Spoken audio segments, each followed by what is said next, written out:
प्रणाम। हम सब लोग अष्टछाप के कवियों की कथा में लगभग सारे ही चरित्र हमने श्रवण कर लिए, एक छोड़कर श्री कृष्णदास जी के चरित्र को छोड़कर गोसाई विठलनाथ जी, उनके चार शिष्य गोविंद सखा, गोविंद स्वामी जी, चित स्वामी जी, नंददास जी, चतुर्भुजदास जी, सूरदास जी, कुम्भनदास जी, परमानंद दास जी, ये बल्लभाचार्य जी के शिष्य हैं। इनका भी श्रवण कर लिया चरित्र। रह गए एक कृष्णदास जी, तो आज हम उनकी कथा श्रवण करते हैं। कृष्णदास जी जो थे, ये राग के बड़े शौकीन थे। अष्टछाप के कवि में सब में ही ये कला थी जन्मजात काव्य की।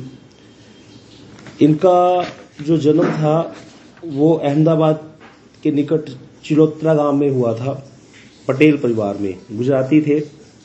संवत 1552 में इनके पिताजी जज थे, न्यायाधीश, लेकिन चोरों डकैतों से मिले हुए थे।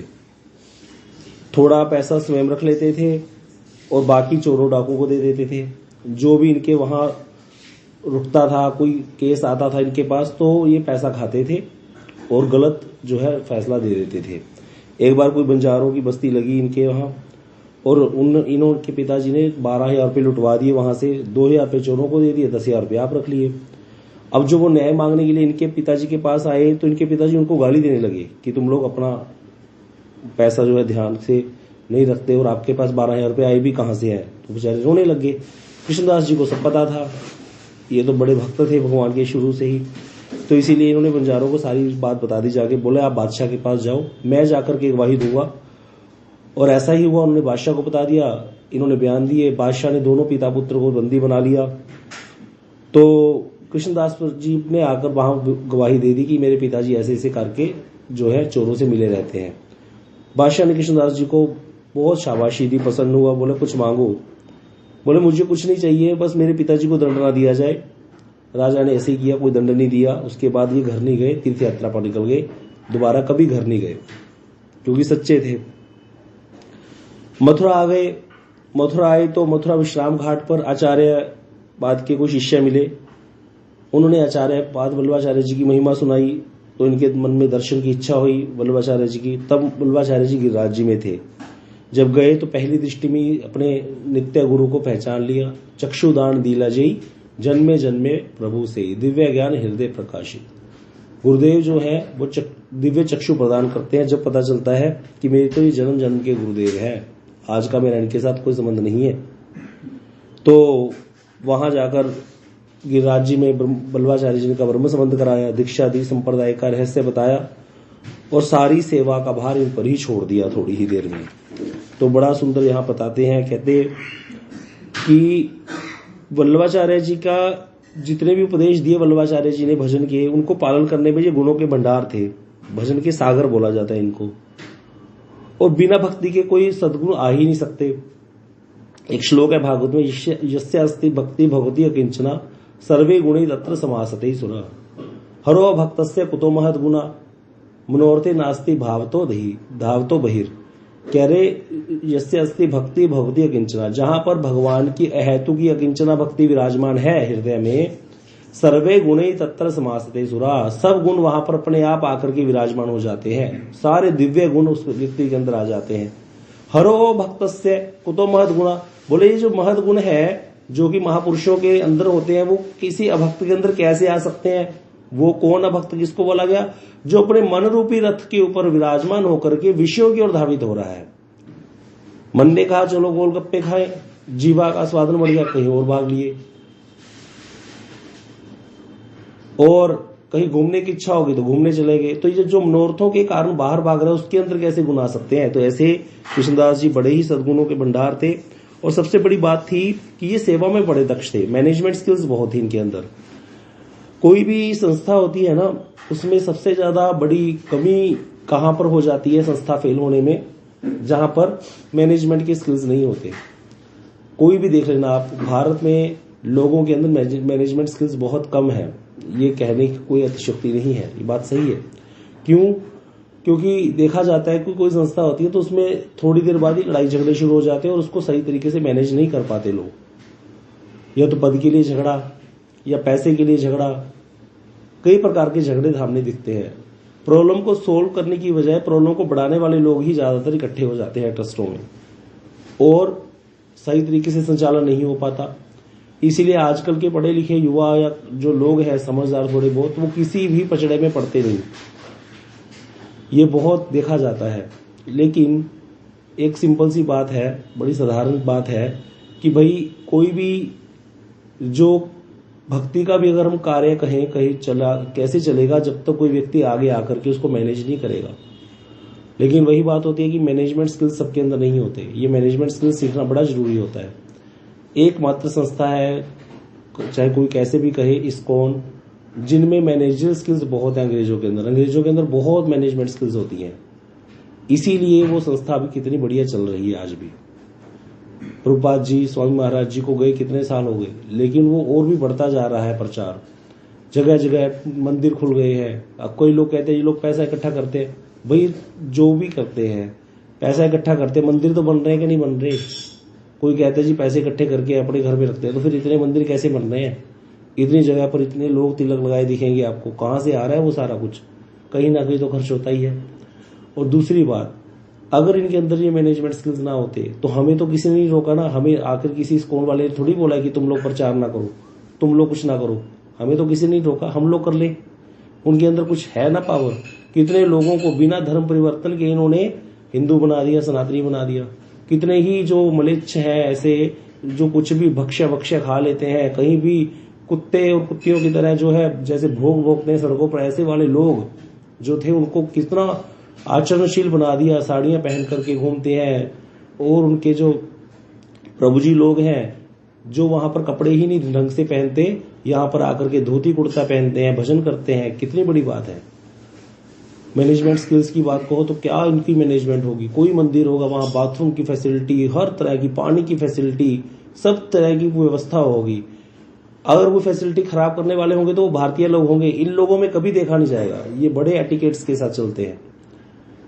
तो ये स्किल्स होना बहुत बड़ी बात होती है, मैनेजरियल स्किल्स होना। और हमारे कोई समूह में भी इस बात में कभी वो नहीं करना चाहिए कि अगर किसी व्यक्ति कोई उम्र में नहीं बढ़ा हो और उसके अंदर मैनेजमेंट स्किल्स अच्छी हो तो उसको क्यों बनाए, हम नहीं बना देना चाहिए। हमें संस्था को आगे बढ़ाने के लिए ऐसे व्यक्तियों को आगे करना चाहिए। कृष्णदास जी ना तो ब्राह्मण थे, ना गोसाई परिवार से थे, पटेल परिवार से थे, तब भी इनको अधिकारी की पदवी दी वल्लभाचार्य जी ने, पहचान करके इनकी योग्यता को, कि गुरु को सब पता होता है, सदगुरु जो होते हैं, इसको पहचान करके इतनी सुंदर पदवी प्रदान की। जबकि ये ना तो ब्राह्मण कुल के थे ना ही गोसाई के। सारी सेवा इनको दे दी। आज भी सेवा संबंधी कार्य जो बल्लो संप्रदाय में होते हैं, आप श्रीनाथ द्वारा जाओगे वहां पर मोहरें लगती है अधिकारी की, तो वो कृष्णदास अधिकारी की मोहर लगती है आज भी इनकी। इतनी इनकी बड़ी छाप है। ऐसे ही मंदिर के मैनेजर थे बढ़िया, इतने तरीके से मैनेज करते थे चीजों को। वहां श्रीनाथ द्वारा में सोने की चक्की है जिसमें ठाकुर जी का आटा पीसा जाता था। सोने की चक्की आज भी रखी हुई है वहां पर। क्या ठाकुर जी का वैभव था यहाँ के राज्य में जब ठाकुर जी अंगिराज जी में विराजते थे। तो बड़ी सुंदर है। कहते वाणी इनकी विद्वानों द्वारा वंदित हुई है और ब्रज रज को ही इन्होंने अपना आराध्य माना है और अपने हृदय में धारण किया। ब्रज रज की क्या क्या महिमा गाई है रसिकों ने। तजी माखन कहा रहे तुमको, मृदु मोहन के अनुकूल है तू, तुझे पाकर मुक्ति भी मुक्त हुई, शुभ कर्म लता फल फूल है तू, भव व्याधि से पीड़ित प्राणियों को हरे कृष्ण संजीवन मूल है तू, प्रभु के पद पंकज से लिपटी, बड़ी भाग्यवती ब्रजधूल है तू। मनमोहन के अनुकूल है तू, बड़ी भाग्यवती ब्रजधूल है तू। कैसा ब्रजरज को सौभाग्य है।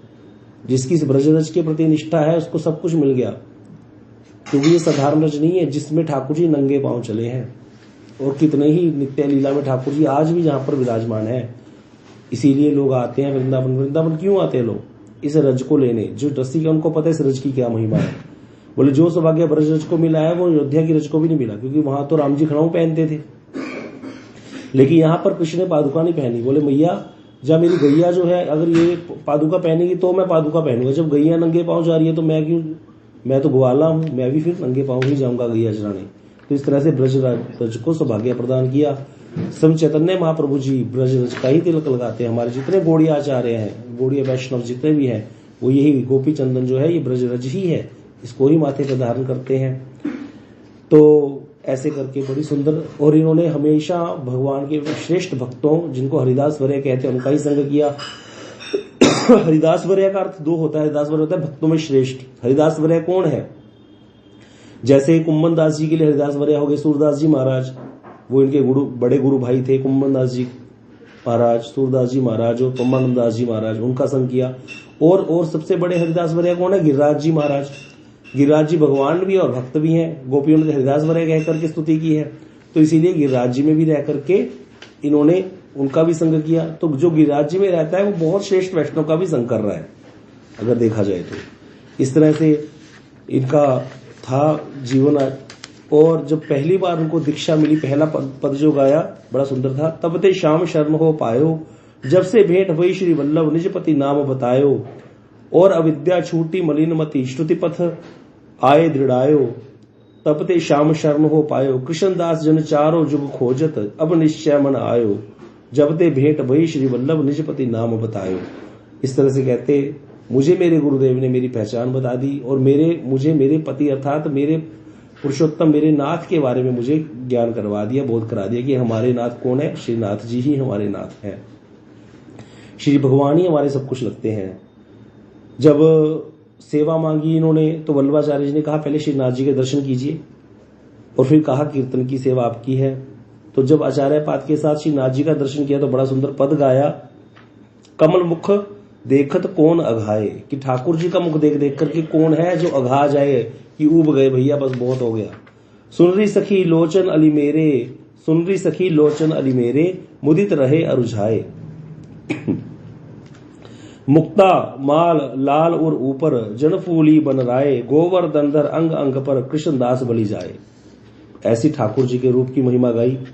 उस समय सूरदास जी और कुंभन दास जी भी वहीं विराजमान थे। ये भी उसके बाद सदा के लिए यहीं विराजमान हो गए गिरिराज जी में। कृष्णदास जी ने अपनी सेवा द्वारा भगवान के प्रेम को प्रत्यक्ष दिखाया। दो घटनाएं हुई थी ऐसी। एक बार ये किसी कार्य से दिल्ली गए। चांदनी चौक में दिल्ली के आज भी बहुत कुछ बिना प्याज लहसुन के बनता है, खाने को मिलता है, बड़ी अच्छी अच्छी वस्तुएं वहां पर आज भी उपलब्ध हैं। तो वहां एक व्यक्ति था, वो देसी घी की जलेबी निकाल रहा था और चाशनी में डुबोने जा रहा था। जलेबी देखते ही इनको श्रीनाथ जी की याद आ गई, और इनके मन में आया ठाकुर जी को भोग लगाना चाहिए श्रीनाथ जी को इसका। लेकिन पुष्टि मार्ग में, वल्लभ संप्रदाय में नियम है कि बाहर की वस्तु भोग नहीं लगती है। प्रस्त में जहां सेवा होती है वहां मंदिर में ही जो बनेगा वही भोग लगेगा। तो इन्होंने वहां जलेबी का थाल लिया बड़ा, और मानसिक भावना में श्रीनाथ जी को अर्पण कर दिया। इधर ठाकुर जी को राजभोग लग रहा था मंदिर में, गोवर्धन में। और जब विठलनाथ जी महाराज गोसाई जी आचमन कराने के लिए पहुंचे तो देखा नाथ जी जलेबी आरोग रहे हैं। तो बोले, जय जय, आज तो रसोई में जलेबी बनी ही नहीं। तो ठाकुर जी बोले, आसपास की नहीं है, ये तो दिल्ली की है। तो सारी बात बताई कि कृष्णदास जी वहां गए हुए हैं, उनके मन में भावना ही हमें जलेबी पवाने की। तो इस तरह से वहां से हमने भुजा बढ़ा करके जलेबी का प्रसाद पाया। ठाकुर जी ने भुजा बढ़ा करके वहां से दिल्ली से प्रसाद आरोगा। इस तरह से प्रत्यक्ष दिखाया कृष्णदास जी को कि कितना प्रेम ठाकुर जी का इनके साथ है। इनका प्रेम सिद्ध हो गया। ऐसे एक बार किसी काम से आगरा गए, वहां ऐसे किसी बाजार में पहुंच गए गलती से, जहां पर कुछ नाचने गाने वाली रहती थी। तो इनके कान में किसी नाचने वाली का बड़ा सुंदर राग पड़ गया। बहुत सुंदर गान गा रही थी वो, बड़े प्रेमी थे राग के। तो रीझ गए, 10 रुपए निकाल करके उसको दे दिए। बड़ी खुश हो गई वो। तो उस समय के 10 रुपए तो आज के तो समझो 10,000 रुपए ही है। बोले, आज रात को हम जहां रुके हुए हैं वहां पर आना, वैष्णव का टोला है वहां पर, आकर के अपने साथियों के साथ फलानी जगह आना जहां तुम, और जो जो जानती हो नाचने गाने में राग में वो दिखाना। सारी बात सुनकर रात आई, वो रात आई और उसने नाच गाना किया। उसको 100 रुपए दे दिए। वो तो बहुत ही प्रसन्न होगी। बोली, क्या करना होगा मुझे? बोले, मैं तो अपने सेठ जी का छोटा सा मुनीम हूं। तुम अगर हमारे सावरिया सेठ के आगे नाच के दिखा दोगी, रिझा दोगी उनको, तो बस फिर क्या कहना, वो तुमको पता नहीं क्या दे देंगे। उसको तो ये लग रहा था यही सेठ जी ने 100 रुपए दे दिए, 100 रुपए बहुत बड़ी बात होती है। लेकिन वो तो मान गई, कहती उसको समझा दिया। उसको लेके गिरिराज जी आ गई। अब गिरिराज जी में वैष्णव ने निंदा करनी थी। कुछ लोगों ने निंदा की इनकी, ये क्या तरीका है, नाचने गाने वाले को यहाँ मंदिर में ले आए, बड़ा दुराचार हो गया। लोगों ने बड़ी निंदा की। लेकिन ये तो भक्त थे, इन्होंने उसको सारे कुंडों में स्नान कराया, पवित्र किया उसकी देह को। पहले सारे कुंडों में स्नान करवा करके फिर श्रीनाथ जी की प्रसादी वस्त्र पहनाया। श्रीनाथ जी, श्री जी के प्रसादी वस्त्र, राधा रानी के प्रसादी वस्त्र मंगाए, वो पहनाए, श्रृंगार करके उसको सजावाया और प्रसादी इत्र लगाए। फिर मंदिर में लाए। उसको संसारी गाने गाने आते थे, उसको कहाँ पद आते हैं, तो उन्होंने पद गा करके उसको सिखाया। बड़ा सुंदर पद है। मोमन गिरधर छवि पर अटक्यो, ललित त्रिभंग अंग अंगन पर चल गयो, तहीं रहो नहीं ठटक्यो, मोरो मन गिरधर छवि पर अटक्यो। सजल श्याम धन वर्ण लीन होए, फिर चित अनंत न भटक्यो। ऐसा चित्त लग गया, अब और इधर उधर नहीं भटक रहा। हमारा चित्त तो कथा सुनते सुनते भी इधर उधर भटक जाता है। बस एक फिल्म देख रहे होते हैं जब कोई थिएटर में, तब नहीं भटकता, तब तो पूरा अटक जाता है बद्ध जीव का। लेकिन नहीं तो हर समय चित्त अटका ही रहता है, इधर उधर कहीं ना कहीं अटक जाता है। कभी भी मन लगता नहीं, न कथा में न कीर्तन में, बार बार समय देखेंगे। ऐसी जो है दशा है, स्थिरता नहीं है। इसीलिए साधु के पास जाता है बद्ध जी परेशान होकर के, चित्त स्थिर हो जाए हमारा कभी।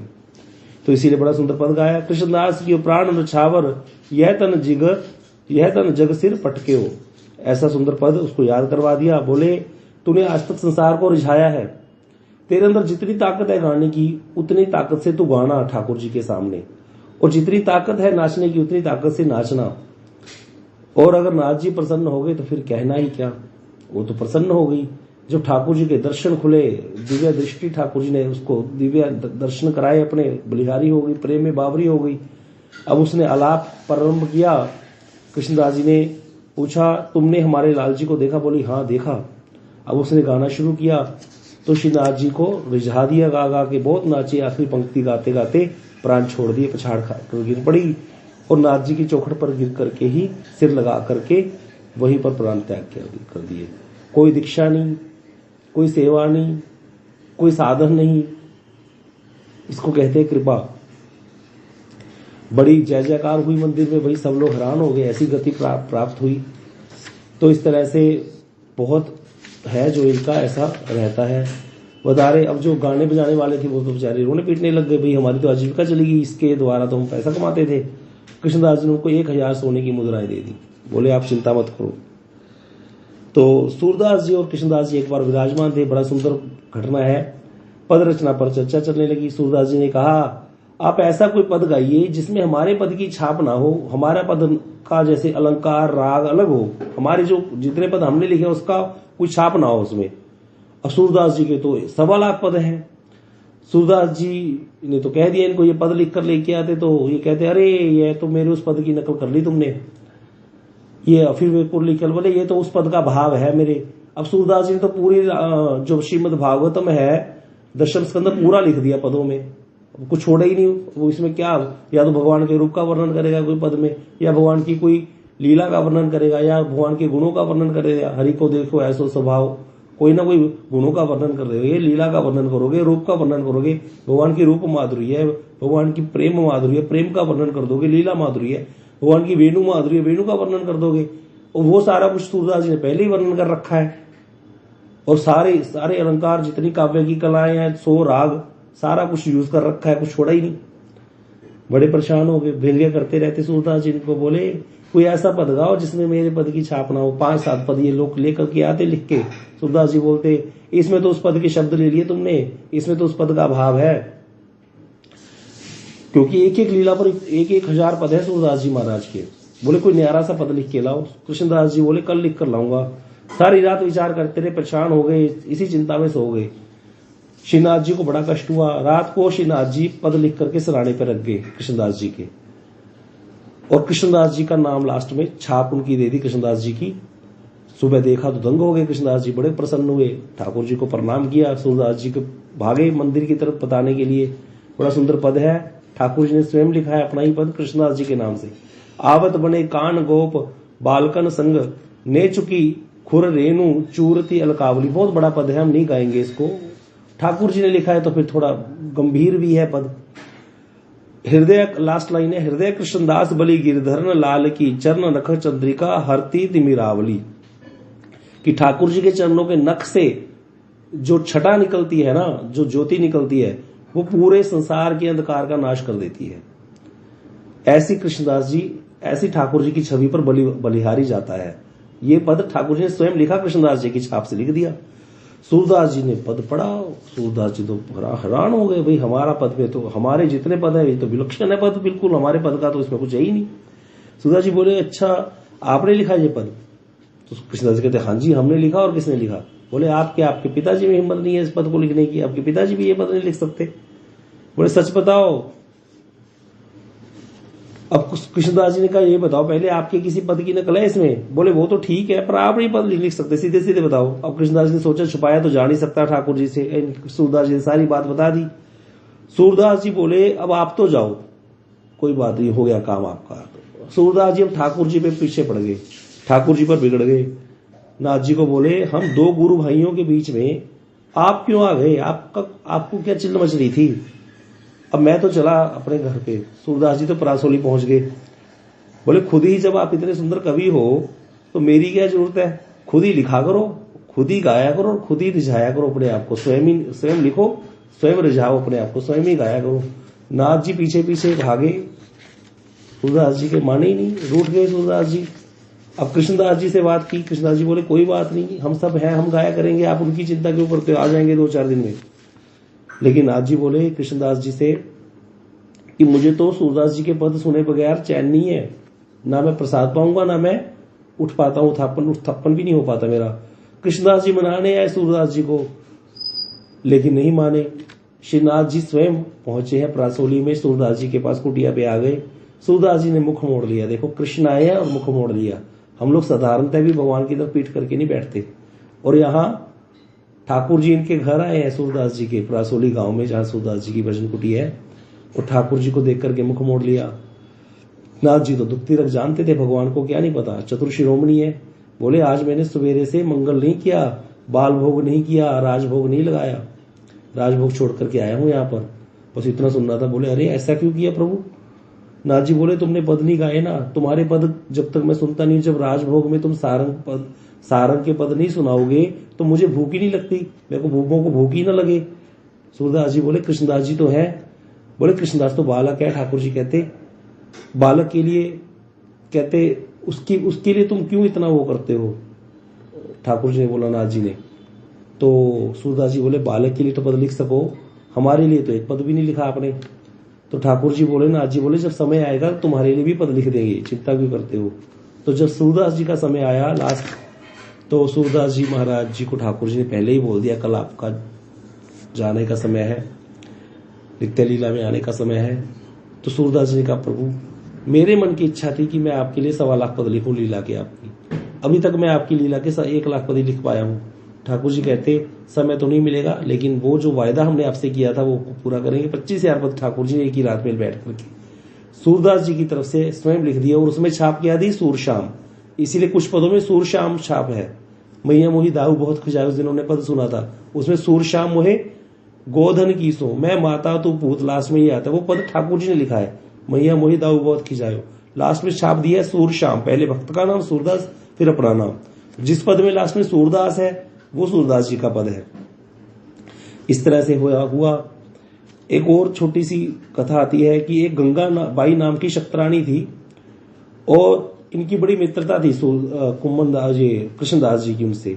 लेकिन गोसाई जी को यह बात पसंद नहीं थी, क्योंकि उनको लगता था स्त्री संभाषण ज्यादा करना नहीं चाहिए वैष्णवों को, इस चीज में चलने महाप्रभु जी भी बहुत अलर्ट करते थे, ये सब जगह ही देखा जाता है। तो इसी बात को लेकर के ही जो है नाराज हो गए थे गोसाई जी से कृष्णदास जी, और बाद में गोपीनाथ जी की पत्नी के साथ मिलकर के इन्होंने गोसाई जी को ड्योढ़ी से बाहर कर दिया था, और गोपीनाथ जी के पुत्र को गद्दी दे दी थी मंदिर की। फिर वो कथा हमने सुनी हुई है कि बीरबल को जब पता चला तो उसने अकबर को बोल करके, बीरबल क्योंकि गोसाई जी का शिष्य था, तो बीरबल ने फिर इनको जेल में डलवा दिया था कृष्णदास जी को। फिर गोसाई जी ने कहा था मेरे बल्लवाचार्य जी आचार्य जब थे तो वो इनको ही आचार्य मंदिर का अधिकारी बना गए थे, जब तक कृष्णदास जी मुझे आज्ञा नहीं देंगे तब तक मैं मंदिर में प्रवेश नहीं करूंगा। कृष्णदास जी को बड़ी गिलानी हुई कि मुझे आज भी इतना मानते हैं। फिर उन्होंने आकर क्षमा मांगी थी इनसे, कृष्णदास जी ने। अब आगे बहुत सुंदर कथाएं हैं आगे कि एक बार क्या हुआ था, छोटा सा है बस। एक बार इनका जब इनको किसी ने ना 300 रुपए दे दिए कि श्रीनाथ जी के लिए पहले नियम था, श्रीनाथ जी को रोज यमुना जी से जल जाता था और उसी जल से ठाकुर जी को स्नान कराया जाता था। तो रोज अभिषेक यमुना जल से होता था। जब श्रीनाथ जी नाथद्वारा चले गए तो वृंदावन से एक स्पेशल बस जाती थी रोज। एक बस चली जाती थी, एक बस आती थी। उस बस में जहां आगे इंजन होता है ना, वहीं पर एक कनस्तर रखा होता बड़ा, उसमें यमुना जी का जल जाता था श्रीनाथ द्वारा। नियम था पहले यहाँ। उससे पहले भैंसे जाते थे रोज, भैंसे जाते थे, वो 3 दिन में पहुंचते थे भैंसे चल के। बहुत बड़े हट्टे कट्टे भैंसे होते थे, राजाओं के समय की बात है। श्रीनाथ जी का बड़ा वैभव रहा है। जब यहां से चले गए उसके बाद भी यहां से यमुना जी का जल जाता था। लेकिन बाबा हमारे बताते थे जब यमुना जी बहुत ज्यादा दूषित हो गई, जब बिल्कुल ही नाला बन गया, दिल्ली से हथनी कुंड से लेकर दिल्ली तक सूखा तल है, दिल्ली से जो सूखी यमुना है वहां से नाला खुल जाते हैं, नजफगढ़ ड्रेन, ओखला ड्रेन, जितनी भी ड्रेन है सारी खुल जाती है गंदगी नाले की। वो सारा नाला चलता है दिल्ली से यमुना जी का, और वो नाला फिर आकर वृंदावन में पहुंच जाता है जहां पे लोग आचमन करते हैं। फिर मथुरा का गंदगी, यमुना वृंदावन की गंदगी सारी यमुना जी में, सारी गंदगी लेते हुए चलती है यमुना जी। तो इसीलिए उसके बाद से फिर बंद कर दिया। जब यमुना जी की एक बूंद है ही नहीं यहाँ पर, तो इसीलिए वहां पे फिर बंद कर दिया था लेके जाना यमुना जी का जल। ये अभी की बात है, कुछ साल पहले ही बंद हुआ है। लेकिन ये बात चल रही है कि जब श्रीनाथ जी की सेवा के लिए यमुना जी का जल लाना बड़ा मुश्किल होता है, थोड़ा लाते थे, लेकिन नाथ जी के लिए मीठा जल का अभाव था गिरिराज जी में, तो किसी ने 300 रुपए दिए थे उस समय कि श्रीनाथ जी के लिए कुआं खुदवा लो मीठे जल का। इनको पता था 200 रुपए लगेंगे, तो 100 रुपए इन्होंने किसी जगह पे रखवा दिए थे। कुआं बन के तैयार हो गया, तो बनाने वालों ने इनको बता दिया कि भाई कुआं तो तैयार है, जल का स्रोत निकलेगा, आप कुआं देखने आ जाओ। ये रात को कुआं देखने चले गए और लाठी फिसल गई और वहीं गिर के कुएं में जा गिरे और वहीं इनका शरीर छूट गया। सब जगह शोर मच गया कि कृष्णदास जी जो है वो भूत बन गए, प्रेत बन गए। श्रीनाथ जी ने लीला करी बड़ी सुंदर लोगों को दिखाने के लिए। हम लोग गए थे उस स्थान पर सब भक्तों को लेके, जान वृक्ष है जहां पर वल्लभा जो श्री गोसाई विठलनाथ जी की बैठक हुई है भक्तों के साथ कि भाई कृष्णदास जी कैसे भूत बन सकते हैं। वो तो भक्त थे। इतने में जब आ रहे थे कुछ ब्रजवासी गिरिराज जी की परिक्रमा करके जा रहे थे, उनको कृष्णदास जी के दर्शन हुए और वो कहते हैं कि दाऊ दादा तो आगे निकल गए और गोसाई जी को प्रणाम कर देना मेरी तरफ से, और 100 रुपए वाली बात बता दी कि 100 रुपए वहां पर रखे हैं, उनको सेवा में लगा देना, क्योंकि 200 रुपए कुएं की सेवा में लगे थे, 100 रुपए भी बचे हैं, किसी वैष्णव ने 300 रुपए दिए थे, ऐसे करके गोसाई जी को बता देना। जान वृक्ष पर बैठ मीटिंग चल रही थी, गोसाई जी को आकर बताया तो समाधान हो गया कि कृष्णदास जी भूत नहीं बने, वो तो नित्य लीला में चले गए हैं ठाकुर जी की। इस तरह से सब लोग जब गए आम के पेड़ के पास जहां उन्होंने बताया था कि अमुक जगह पर पैसे रखे 100 रुपए, तो वहां पर 100 रुपए भी मिल गए। कुएं का जो काम था वो भी बचा था कराया, बाकी शेष पैसों से भंडारा करा दिया वैष्णव का। इस तरह से पता चल गया सबको कि कृष्णदास जी अपने सख्य स्वरूप से भगवान की लीला में प्रवेश कर गए हैं। और भी बहुत सारी कथाएं हैं इनकी, संक्षेप में हमने इनकी कथा श्रवण की है। तो भक्तों का चरित्र जो होता है वो भक्ति में एक ढाल है हमारे को आगे बढ़ने के लिए। इनके चरित्र में ये शिक्षा मिलती है कि सेवा सर्वोपरि होनी चाहिए। अगर कोई हमें सेवा मिल गई तो उसको हमें जिम्मेवारी से निभाना चाहिए। बहुत बड़ी जिम्मेवारी से इन्होंने मंदिर के अधिकारी के रूप में रह करके सेवा कार्य को निभाया था। बोलो संत कृष्णदास जी महाराज की जय हो। वांछा कल्पतरुभ्यश्च कृपा सिंधुभ्यश्च पतितानां पावनेभ्यो वैष्णवेभ्यो।